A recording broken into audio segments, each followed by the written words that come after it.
La UNESCO, que es la Organización de Naciones Unidas para la Educación, la Ciencia y la Cultura, es también la encargada de declarar a un sitio o a un monumento concreto Patrimonio Mundial. Entrar en ese listado de ciudades, monumentos o sitios que son patrimonio mundial exige una serie de estudios e informes de expertos que la UNESCO, para garantizar la independencia de la elección, encarga a una organización no gubernamental internacional muy poco conocida que se llama ICOMOS.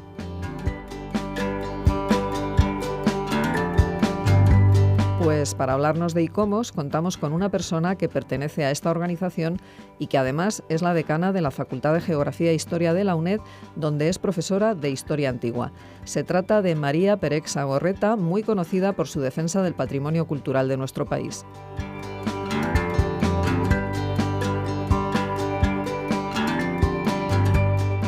María, muy buenos días y bienvenida a Sin Distancias. Buenos días. Bueno, eres vocal de la sección española de ICOMOS. Explícanos qué es ICOMOS y cuál es la historia de este organismo internacional. Bueno, pues ICOMOS fue fundado en el año 1965 en Varsovia, tras la elaboración de la Carta Internacional sobre Conservación y Restauración de los Monumentos y Sitios Histórico-Artísticos, conocida como Carta de Venecia, que se elaboró en el año 1964, es decir, un año antes.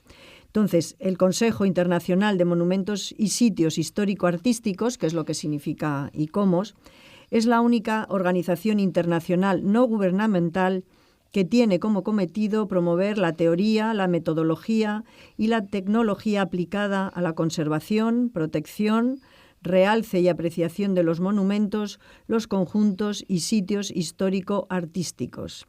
En la Convención del Patrimonio Mundial Cultural y Natural, que tuvo lugar en París en el año 72, se establece que ICOMOS es el organismo asesor de la UNESCO en materia de patrimonio cultural.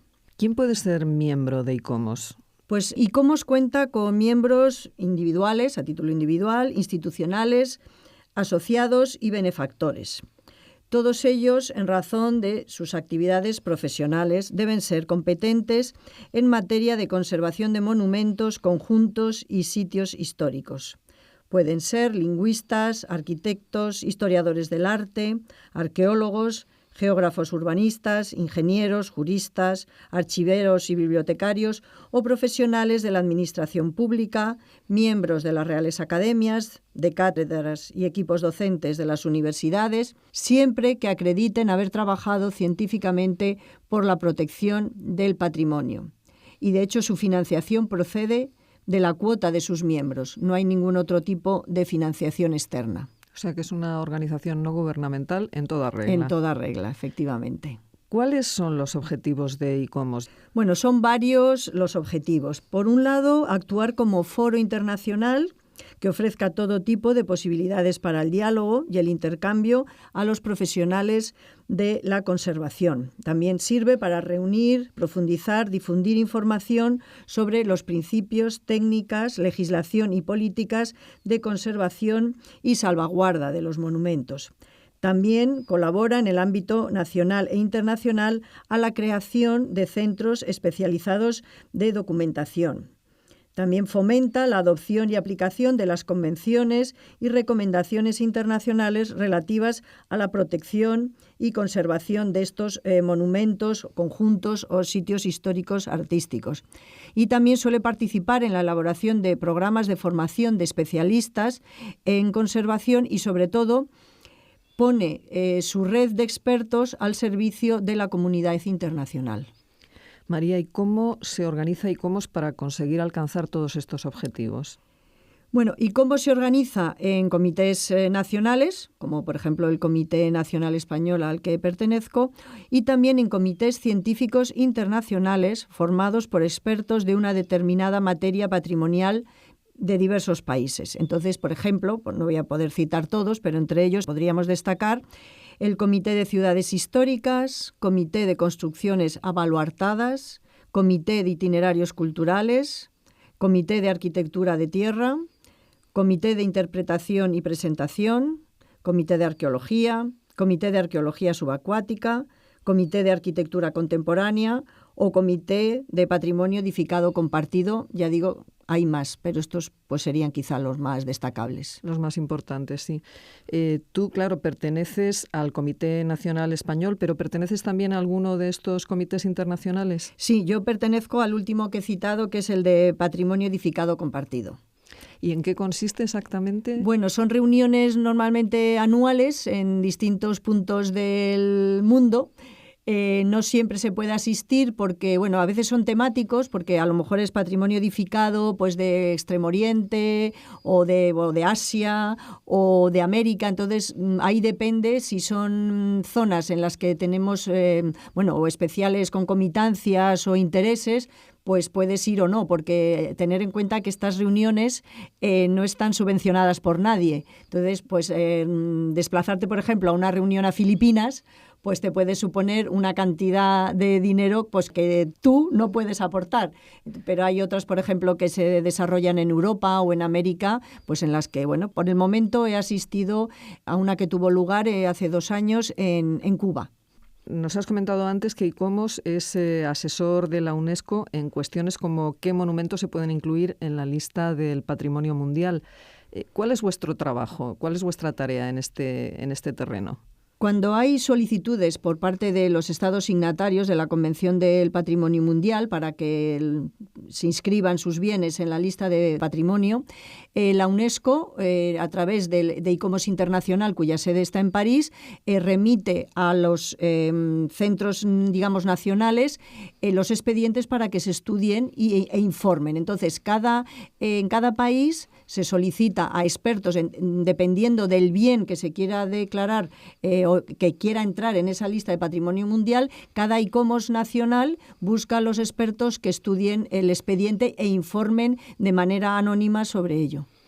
Y en este momento, ¿en qué aspectos estáis trabajando? ¿O no se puede contar? Pues no se puede decir porque son informes anónimos. Por lo tanto, ni siquiera entre los miembros de cada comité nacional sabemos qué expedientes están estudiando los demás miembros, porque lo que se trata de salvaguardar por encima de todo es la confidencialidad de estos informes de los expertos. Claro, es completamente lógico. Bueno, y nuestro país, que es un país con una riqueza patrimonial importantísima, tenemos bastantes sitios declarados Patrimonio Mundial, ¿no? Pues sí, efectivamente, somos el tercer país en lugares declarados Patrimonio Mundial. Hay 44 entradas en la lista de este Patrimonio Mundial, aunque son 44 entradas, suponen muchos más monumentos, como vamos a ver a continuación. Y solo va por delante Italia, que tiene 51, y China, que tiene 45. Dentro de los que están en España declarados Patrimonio Mundial, pues podríamos decir, bueno, pues la Alhambra, los jardines de Generalife y el Albaicín, el Centro Histórico de Córdoba, la Catedral, el Alcázar y el Archivo de Indias en Sevilla, los conjuntos renacentistas de Úbeda y Baeza, la arquitectura mudéjar de Aragón, los monumentos de Oviedo y del Reino de Asturias en el siglo IX, Ibiza, San Cristóbal de la Laguna, la Cueva de Altamira, Toledo, Cuenca, la Catedral de Burgos, el casco antiguo de Ávila y la Iglesias Extramuros, el casco antiguo y el acueducto de Segovia, o el casco antiguo de Salamanca y el de Cáceres, las obras de Gaudí, el monasterio de Poblet, el conjunto arqueológico de Tarragona, las iglesias románicas del Valle de Boí, la lonja de la Seda de Valencia, el conjunto arqueológico de Mérida, el casco antiguo de Santiago de Compostela, la muralla romana de Lugo, la Torre de Hércules en La Coruña, el monasterio de San Millán de Yuso y Suso en La Rioja, el monasterio del Escorial, o la Universidad y el casco antiguo de Alcalá de Henares, el puente colgante de Bilbao, bueno, y muchos otros más que sería muy largo de enumerar, pero sí uno muy importante que me gustaría además destacar, que es el Camino de Santiago. Se declaró primero el Camino francés, digamos, ahora últimamente también se ha declarado el Camino del Norte. Eso quiere decir que no solo un bien patrimonio, es que todos aquellos lugares por los que atraviesa el camino son también patrimonio mundial. Por eso son muchos más sitios de los que puramente, de las entradas, digamos, que tiene en la lista.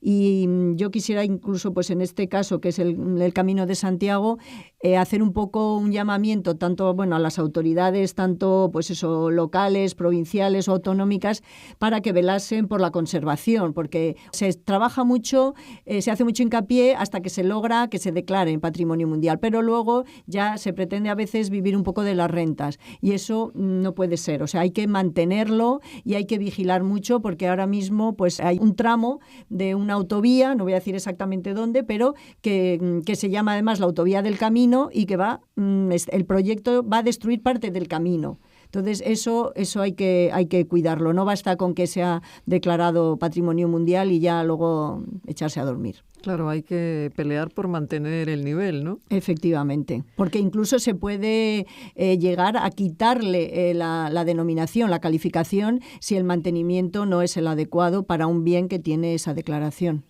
Bueno, pues desde aquí, María, apoyamos este llamamiento que haces para la conservación y el mantenimiento en las mejores condiciones posibles de este patrimonio mundial que es el Camino de Santiago. Y bueno, además de estudiar las peticiones de nuevos sitios o monumentos que quieren ingresar en la lista de Patrimonio Mundial y de velar por su mantenimiento y conservación, como acabas de hacer con esta llamada de atención sobre el Camino de Santiago, ¿en qué otras actividades estás involucrada habitualmente por ser miembro de ICOMOS? Pues bueno, además de todas aquellas que van surgiendo según las solicitudes de los países, luego bueno, también hay reuniones periódicas con el Ministerio de Educación y Cultura y Deporte que nos pide asesoramiento para distintas actividades o distintos temas que surgen en el Ministerio, que al fin, claro, es el de Cultura. Luego hay una Asamblea General Mundial y luego está la Asamblea Nacional, que esa es anual, y luego sí que suele haber a veces reuniones intermedias, porque si no de año a año pues es demasiado tiempo pues para resolver problemas concretos o a veces también para reuniones científicas. Hay un tema sobre el que se estudió y se resolvió en la Asamblea General celebrada en Florencia en noviembre del 2014, en la que se llegó al acuerdo de relegar en favor del inglés y del francés el español. La verdad es que teniendo en cuenta que España y los países de habla hispana cuentan con un elevadísimo número de lugares declarados Patrimonio Mundial, es algo que difícilmente se puede tolerar y es algo sobre lo que el Comité Español va a luchar muy duramente en colaboración con los comités de todos los países de habla hispana. Y yo desde luego aprovecho para instar desde aquí tanto al Instituto Cervantes como a la Marca España para que hagan algo al respecto. Creo que son dos, no sé si llamarlos organismos o instituciones que deberían intervenir en estos casos en los que verdaderamente se está atacando, directamente nuestra lengua queda marginada. Bueno, pues aquí queda dicho. María Perex, decana de la Facultad de Geografía e Historia de la UNED, profesora de Historia Antigua y vocal de ICOMOS España. Muchísimas gracias por habernos acompañado hoy en Sin Distancias. Gracias a vosotros.